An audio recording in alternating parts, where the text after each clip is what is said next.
Perkenalkan, saya Kasmawati dari Staf Bidang 3 HMS Pendidikan IPA UNEF periode 2022-2023. Dan pada podcast kali ini kita akan ditemani oleh Kakanda Ainun Sabrina SPD. Beri tepukan gemuruh. Halo Kak. Halo Kasma. Apa kabar Kak? Alhamdulillah baik. Kasma bagaimana kabarnya? Alhamdulillah juga baik Kak. Apa saja ini Kak kesibukannya setelah lulus dari prodi? Kesibukan sekarang itu PPG, sekarang lagi PPG dan sepertinya akan sibuk kuliah nantinya. Kebetulan juga Kakanda ini merupakan demisioner ketua bidang 1. Ya, ketua bidang keilmuan dan pemberdayaan organisasi. Ya betul sekali. Periode Tahun 2018 Ya. betul sekali. Kak berbicara soal pengkaderan, mungkin tidak lazim lagi didengar di telinga Kak bahwasanya pengkaderan ini sudah umum didengar, apalagi di kalangan mahasiswa ataupun di maba angkatan 2023. Di mana pada saat ini juga maba angkatan 2023 ini sedang mengadakan yang namanya proses pengkaderan Kak. Dan juga Kak ada dan marak juga Kak beberapa konten kreator yang membuat konten yang menceritakan proses pengkaderan yang dipenuhi oleh unsur perpeloncoan. Unsur perpeloncoan ini seperti tidak lepas dari sikap arogansi dan vandalismenya pengurus lembaga kepada mahasiswa baru. Dan maka dari itu Kak, tentunya itu sangat terkesan akan memberikan dampak negatif kepada masyarakat dan juga mahasiswa baru, sehingga membuat mahasiswa baru ini tidak ingin lagi untuk mengikuti pengkaderan. Maka dari itu Kak, padahal sebenarnya pengkaderan ini Kak merupakan bukan bentuk dari perpeloncoan, apalagi untuk membuat apa namanya Kak, merupakan bentuk dari perpeloncoan dan ataupun bentuk fisik lainnya Kak. Maka dari itu Kak, pada podcast kali ini kita akan mengangkat tema pengkaderan perpeloncoan atau pembentukan karakter. Dan saya rasa Kakak selaku demisioner ketua bidang 1 sangat tepat untuk ditemani berdiskusi masalah pengkaderan. Jadi untuk itu Kak, saya ingin bertanya sedikit. Menurut Kakak, dari segi sudut pandangnya Kakak, bagaimana sih ini pengkaderan? Oke. Jadi saya juga sempat lihat ya beberapa konten terkait perpeloncoan yang dimaksud. Nah, kalau berbicara tentang pengkaderan itu kan kita bicara tentang proses atau cara mendidik seseorang. Nah, kalaupun memang mereka merasa mengalami hal-hal yang seperti itu, saya rasa juga tidak bisa kita salahkan karena mereka yang mengalami. Oke, kalaupun misalnya kita pahami bahwa pengkaderan itu adalah proses untuk mendidik atau mengembangkan seseorang, ya tidak salah juga karena memang itu yang menjadi makna daripada pengkaderan. Nah, iya betul tujuannya, tapi implementasinya itu kan kembali lagi kepada yang melaksanakan. Nah, kembali lagi kalau misalnya tadi pertanyaannya kembali ke temanya, apakah ini perpeloncoan atau pembentukan karakter? Kembali kepada pemangku kebijakannya atau lembaga yang melaksanakan pengkaderan ini. Apakah mereka ingin melakukan perpeloncoan itu atau membentuk karakter? Kalau konten yang kalian lihat atau teman-teman lihat misalnya lebih dominan perpeloncoan, ya berarti yang melaksanakan itu melakukan hal yang seperti itu. Lantas kenapa kita ingin mengikuti hal yang seperti itu? Itu kembali lagi ke masing-masing lembaga yang melaksanakan pengkaderan. Ya, mungkin seperti itu. Tapi biasa Kak, banyak oknum-oknum begitu, bukan dari pihak yang melaksanakan ataupun pihak misalnya panitia lah. Bukan mereka yang melakukannya, tapi ada beberapa oknum-oknum Kak. Jadi bagaimana caranya itu Kak untuk mengatasinya? Ya, kembali lagi ke lembaganya, ke orang yang melaksanakan kegiatan ini. Sudah betul tidak bentuk pengawasan kegiatannya. kan kalian yang melakukan, kalian memiliki wewenang, ya hak penuh, memiliki wewenang hak penuh untuk mengatur jalannya kegiatan. Kalau sudah dirasa ada hal yang melenceng, ada hal yang sudah tidak sesuai sama esensi kalian melakukan pengaderan, kenapa tidak ditegur pada saat itu juga? Kan mungkin alasannya, dia lebih senior kita, takut kasih dia tegur-tegur kita karena mungkin lebih tua tidak daripada kita tuh sebagai panitia. Karena biasanya yang jadi panitia ya yang muda-muda, yang biasanya katanya oknum yang melakukan itu mungkin lebih tua, makanya dia takut atau tidak, atau segan mungkin misalnya sama orang tersebut ya. Itu kewajibannya kalian melindungi adik-adik dari perpeloncoan itu. Kembali lagi ke dasarnya kalian melakukan pengaderan apa. Kalau dasarnya kalian melakukan pengaderan karena ingin membentuk karakter, ya saya rasa hal yang seperti itu bisa diatasi, kan? Iya betul. Okay. Terus pertanyaan selanjutnya Kak, kenapa itu Kak setiap HMPS ataupun HMJ itu melaksanakan pengkaderan, penting yang namanya Kak pengkaderan, atau biasa disebut juga wajib untuk ikut pengkaderan? Oke, kalau misalnya pengkaderan itu atau setiap lembaga, kita bicara secara umum saja ya, atau secara khusus di MIPA ya, di MIPA, semua himpunan itu akan melaksanakan yang namanya pengaderan karena mereka butuh regenerasi. Lembaga itu butuh regenerasi. Nah, dari mana kita dapat ini regenerasi? Ya salah satunya dengan membentuk karakter. Caranya apa? Ya pengaderan. Jadi kita bukan hanya serta-merta datang bawa nanya orang kasih begini, tidak, tapi untuk regenerasi kelembagaan. Kan yang kita ketahui bahwa mahasiswa itu jadi pertengahan antara pemerintah dan masyarakat. Nah kalau misalnya mahasiswa cuman sampai di kampus tidak menyadari bahwa dia punya kewajiban itu, dia tidak punya kewajiban itu, sedangkan dia bisa dapat itu, dia bisa tahu bahwa dia punya kewajiban itu dengan ikut pengaderan, ya saya rasa kenapa tidak penting? Bahkan dengan tidak tertulis pun ini apa-apa, ini pengaderan wajib atau tidaknya, saya rasa perlu untuk mahasiswa, penting untuk mereka, bukan untuk kita, bukan untuk lembaganya, tapi penting untuk kita juga, diri pribadi sebagai mahasiswa yang mau dikadar, penting untuk diri sendiri. Nah sebenarnya simbiosis mutualisme saling menguntungkan, mereka mendapatkan ilmu, kita mendapatkan regenerasi, seperti itu. Selanjutnya itu Kak, misalnya untuk kan ini Kak disebutkan salah satunya itu untuk mencari regenerasi Kak, di kepengurusan di lembaga misalnya Kak. Dan apakah ada Kak benefit yang bisa didapatkan oleh peserta yang sudah mengikuti yang menjalani proses pengkaderan dan juga setelah mengikuti pengkaderan Kak? Mungkin di sini Kak bisa dibahas masalah perbincangan berdasarkan dari pengalaman Kak misalnya. Oh ya, kalau saya sebagai mahasiswa yang pernah mengikuti pengaderan, impact yang paling banyak saya dapat itu adalah bisa berbicara dengan lantang di depan umum. Salah satunya bisa bicara di depan orang banyak.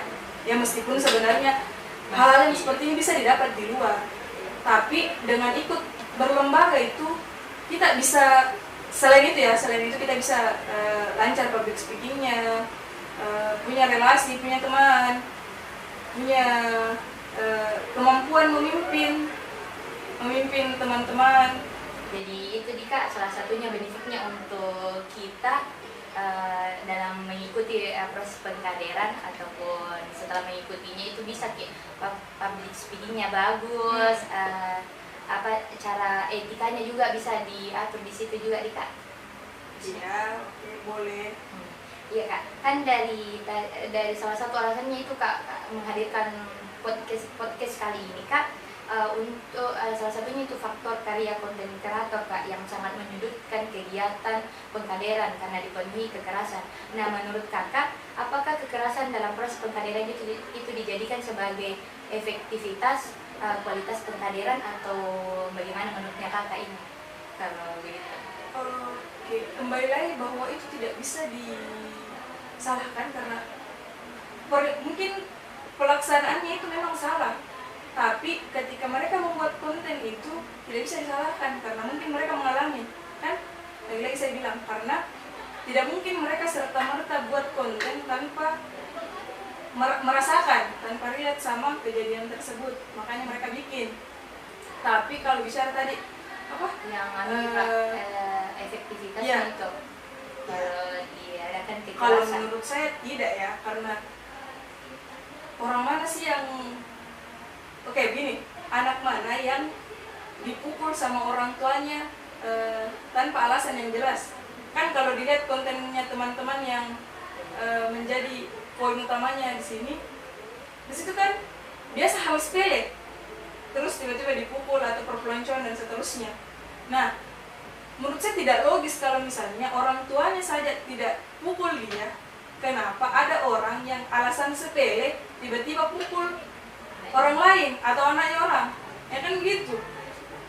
Jadi kalau misalnya berbicara efektif tidak ya, tidak, kan banyak metode-metode lain yang bisa digunakan di proses pengadilan. Ya, salah satunya misalnya penerimaan materi atau diskusi kecil, membuat kelompok dan diskusi. Kan bisa banyak metode yang membuat pengadilan itu bisa efektif, bisa lancar, atau bisa menghasilkan kualitas yang sesuai sama Kualitas kader ya, betul, sama kualitas kader yang kalian harapkan di lembaga masing-masing. Seperti itu. Ya Kak, apakah ada tips yang bisa dijadikan sebagai referensi Kak untuk menjadikan proses pengkaderan ini tidak ditakuti Kak? Misalnya tuh mahasiswa baru ini Kak mau ikut pengkaderan setelah melihat konten-konten bahwasanya pengkaderan ini menggunakan perpeloncoan begitu Kak, apakah ada tipsnya dari kita Kak? Kalau tips kayaknya ini kembali ke pengurus lembaganya. Sebenarnya tanpa kalian minta mereka untuk ikut, tapi kalau kalian mencontohkan dengan etikanya lembaga, dengan sikapnya mereka, bagaimana sopan santunnya, mereka berpikir bahwa oh ini kayaknya untungnya orang ikut. Mungkin kalian pernah dengar soft selling. Jadi tanpa diucapkan orang tertarik untuk membeli. Nah, ini salah satu cara yang bisa kalian lakukan. Kan orang tertarik dengan melihat lingkungan yang ada di sekitarnya. Kalau misalnya lingkungannya baik, mereka akan mengarah ke lingkungan yang baik. Nah, kalau kalian mencontohkan yang baik, bahwa oh, kan salah satu syarat menjadi pengurus lembaga itu ikut pengadilan, misalnya ikut pengadilan. Nah, kalau misalnya dia melihat pengurus lembaga itu etikanya baik, nilai akademisnya baik, sopan dan seterusnya, ya siapa yang tidak mau ikut pengadilan, siapa yang tidak mau jadi pengurus lembaga?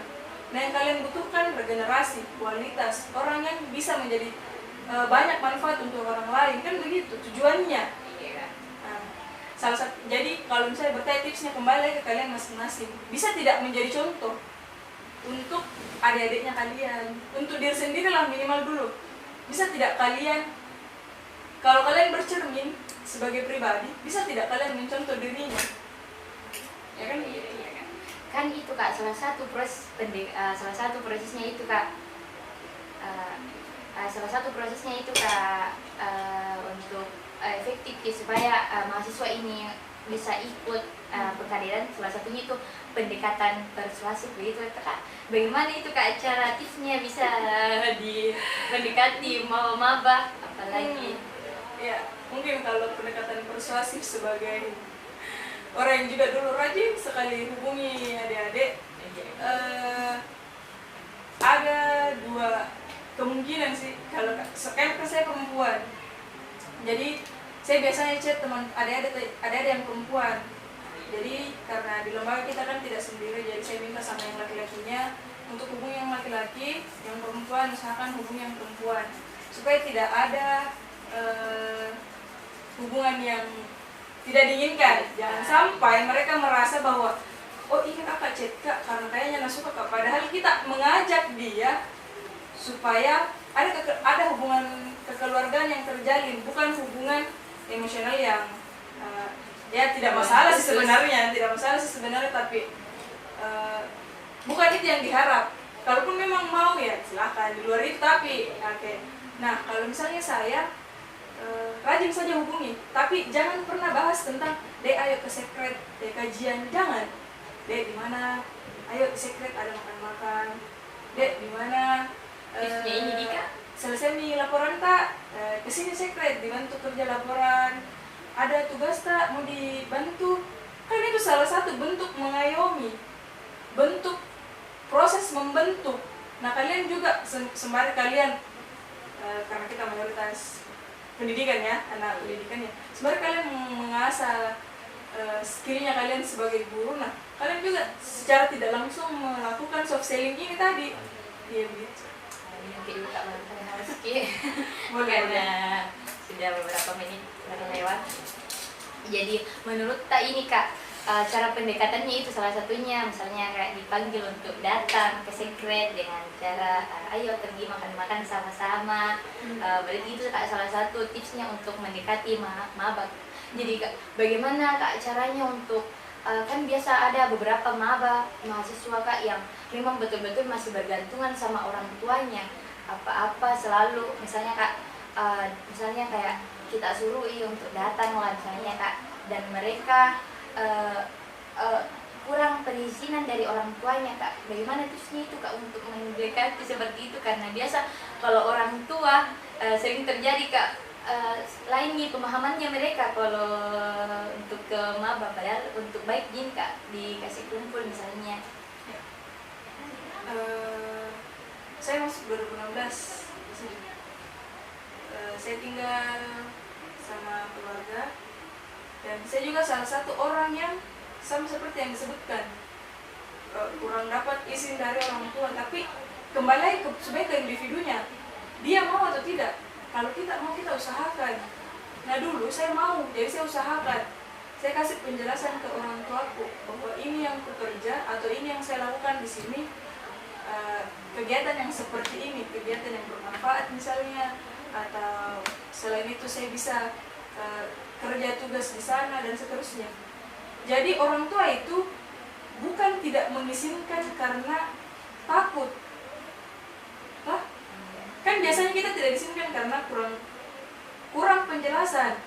Saya pun mungkin kalau jadi ke orang tua, kalau misalnya anakku tiba-tiba pergi kampus, pulang mungkin sore tanpa penjelasan, saya juga bingung kenapa. Pas saya marah-marah. Dan kalau saya dijelaskan ada kegiatan ini Bu, ada kegiatan ini Bu, jadi saya kerjain di kampus saya ini. Saya orang tua juga mengerti. Jadi sebenarnya kalian cuma butuh memberikan penjelasan ke orang tua. Ya meskipun mungkin ada beberapa orang tua yang sulit diberikan penjelasannya, nggak apa-apa, pelan-pelan. Tidak bisa kasih kesempatan, makanya pelan-pelan dijelaskan. Paham itu orang tua, kalau kita lembut menjelaskan, bakalan mengerti sebenarnya, oh ini maunya anakku ternyata. Karena ya, alhamdulillah saya berhasil membuktikan dari kebetulan saya masuk di beberapa lembaga, di himpunan, di fakultas, di lembaga daerah, dan salah satu lembaga eksternal juga. Sampai sejauh itu, kalau dilihat saya ini anaknya kemarin sempat dilarang sama orang tua, ya buktinya bisa kok sampai punya beberapa lembaga dan aktif juga. Jadi menurutku orang tua itu bukan penghalang selama kita bisa jelaskan.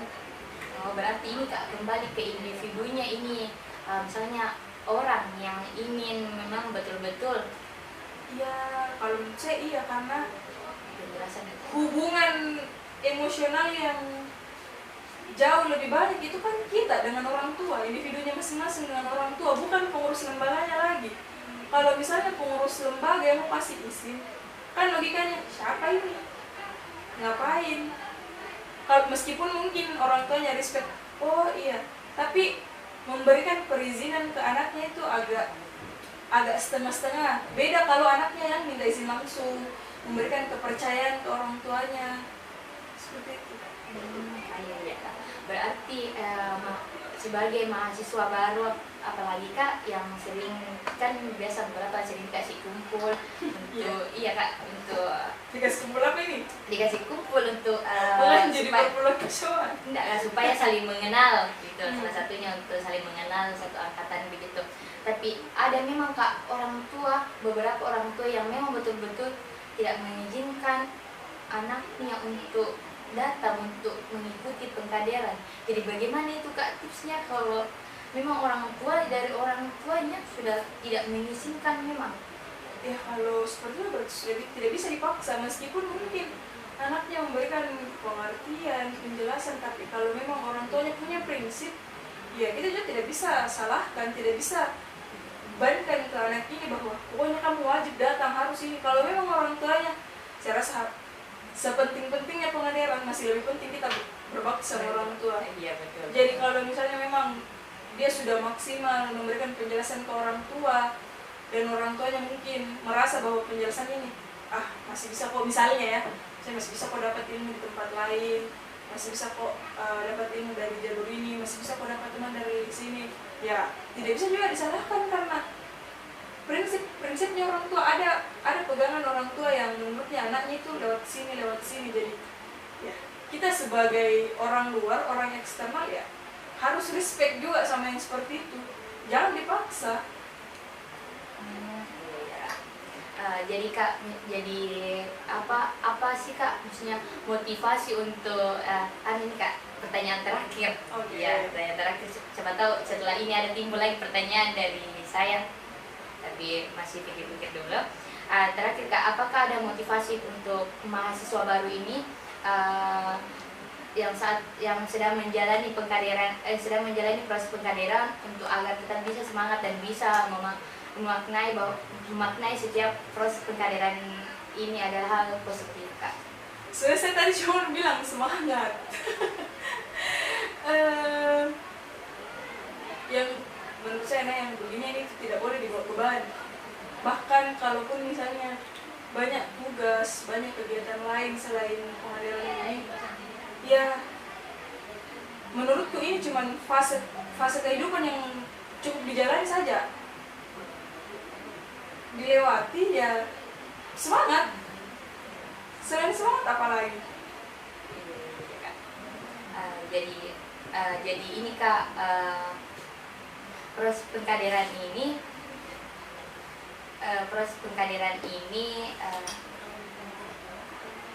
iya Kak, kan mahasiswa baru itu Kak memang betul-betul baru masuk Kak, dan belum banyak mengetahui bahwasanya perkuliahan ini seperti ini, begini, dan di luar dari situ ada juga proses pengkaderan yang harus mereka lalui. Berarti ada bagaimana sih Kak proses untuk manajemen waktunya ini untuk mahasiswa baru? Sebenarnya tugasnya teman-teman lembaga ya, bahwa kalau misalnya mereka baru masuk terus ada sibuk perkuliahan dan sibuk pengadilan, bagaimana menjaga waktunya, ya tugasnya kalian mengarahkan. Kan kalian sudah melewati proses pengadilan dan sudah sampai di titik ini, berarti kalian sudah sedikit banyaknya sudah melaksanakan ini, manajemen waktunya sudah baiklah, manajemen waktunya. Nah tugasnya kalian mengarahkan bahwa kalau misalnya ada tugas di semester secara umum juga dipaham ya, kalau misalnya ada tugas dikerja memang, kalau memang kan kalian kayaknya tahu ya analisis SWOT yang penting mendesak, Iya. ya kan, yang itu. Jadi silakan dipetakan mana yang penting dan mendesak, mana yang tidak mendesak, yang mana didahulukan, yang mana yang harus saya selesaikan terlebih dahulu, kan seperti itu. Mungkin ada pengalamannya Kakak yang masalah-masalah yang untuk meminta waktunya Kak, bagaimana apalagi kalau kita ditahu nih, kalau di IPA itu Kak laporannya itu menasihati laporan. Kebetulan saya tuh jadi pengurus 2 tahun ya, 2 periode. Jadi saya pengurus pada saat semester 3, lumayan juga laporannya pada waktu itu, dan jadi pengurus juga. Kalau misalnya sebenarnya kembali lagi ke bagaimana, ya betul tadi itu ya, manajemen waktunya. Sesuaikan saja. Kalau misalnya kalian punya kegiatan di sore hari, berarti tugasnya harus selesai sebelum sore hari. Atau kalau kalian punya kegiatan sore hari, berarti tugasnya misalnya dikumpul besok, berarti tugasnya selesai sebentar malam. Atau kalau kalian bercep dalam menulis ya besok sebelum dikumpul. Karena sebenarnya kita punya taktis tersendiri. Tapi kalau saya pribadi mengerjakan itu SKS, Sistem gitu. betul sekali. Kalau bisa diselesaikan dalam waktu 5 menit, selesaikan dalam waktu 5 menit.